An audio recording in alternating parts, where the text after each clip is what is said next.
दोस्तों, आज हम छठी कक्षा की पहली इकाई की 9वीं कविता सोई मेरी छोनारे, हम इस कविता का स्वाध्याय आज के वीडियो में समझेंगे। तो दोस्तों, स्वाध्याय को शुरू करते हैं। दोस्तों, इस कविता का पहला प्रश्न है, मैंने समझा।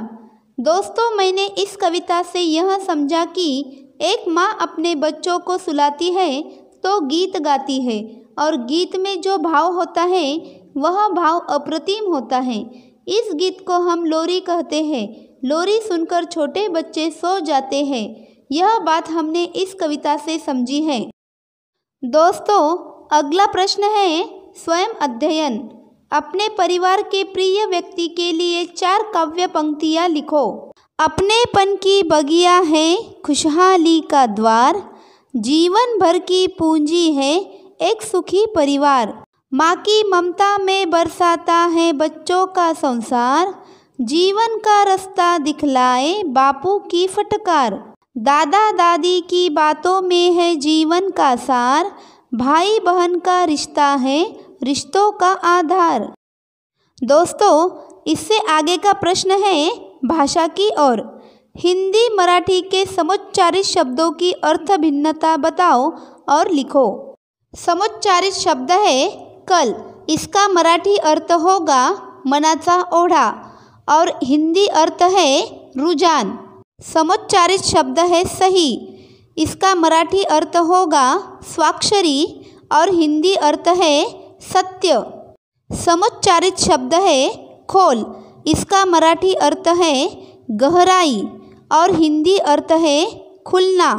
समुच्चारित शब्द है आई, इसका मराठी अर्थ होगा माँ, और हिंदी अर्थ है आना।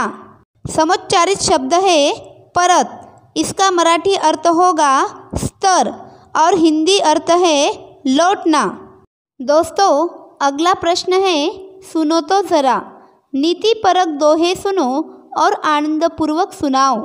यहाँ पर अब हम कबीर जी का दोहा सुनते हैं। मैं मेरा घर जा लिया, लिया पलीता हाथ, जो घर जारो अपना, चलो हमारे साथ। शब्द विचार जो चले, गुरुमुख होय निहाल, काम क्रोध व्यापे नहीं, कबू न ग्रासे काल। दोस्तों, अगला प्रश्न है बताओ तो सही। माँ को एक दिन की छुट्टी दी जाए तो क्या होगा? माँ को एक दिन की छुट्टी दी जाए तो उस दिन घर में खाना नहीं बनेगा, सोकर उठने पर चाय और नाश्ता तैयार नहीं मिलेगा। उस दिन खुद को उठकर चाय और नाश्ता बनाना पड़ेगा। अपने कपड़ों को इधर उधर से ढूंढना पड़ेगा।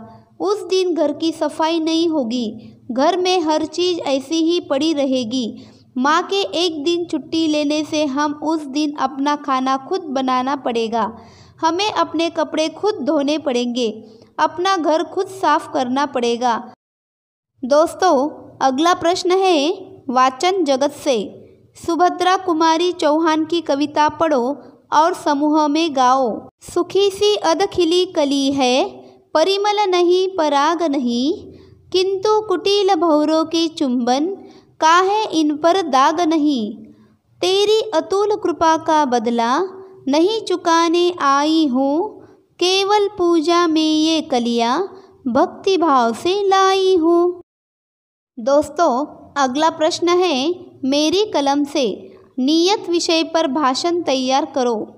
मनुष्य की नीयत बदलती रहती है। मनुष्य को अपनी सोच सदैव सकारात्मक रखनी चाहिए। अच्छी नीयत अर्थात अच्छी सोच ही जीवन में सफलता दिला सकती है।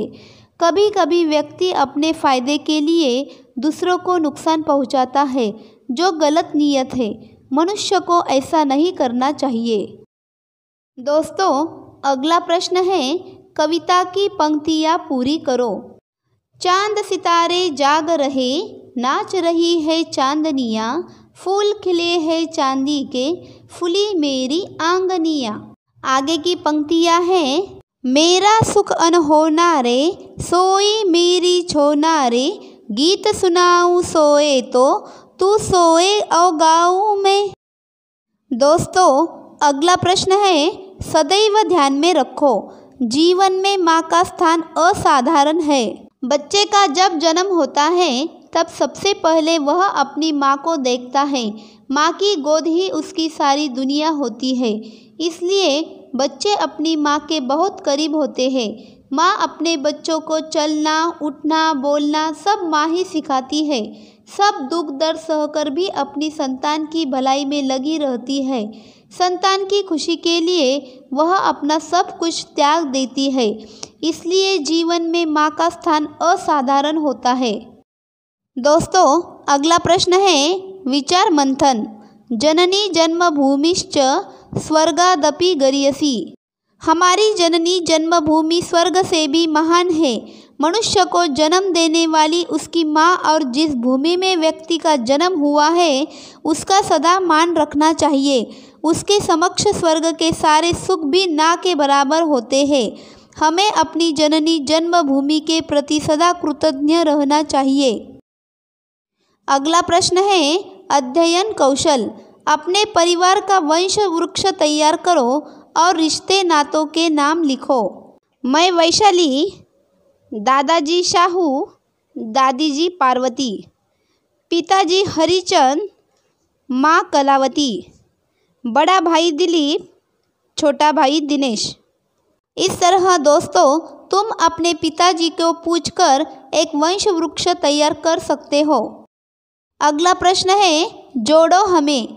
पेड़ के पत्तों पर दिए गए वर्णों से संयुक्त अक्षर युक्त शब्द बनाओ। आधे होकर, पाई हटाकर, हल लगाकर, र के प्रकार।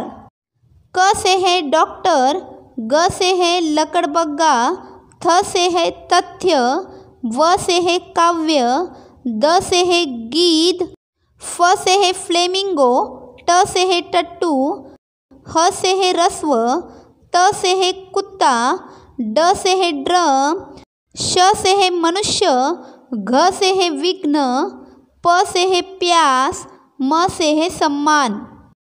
दोस्तों आज हमने सोई मेरी छोना रे इस कविता का स्वाध्याय समझा है। धन्यवाद दोस्तों।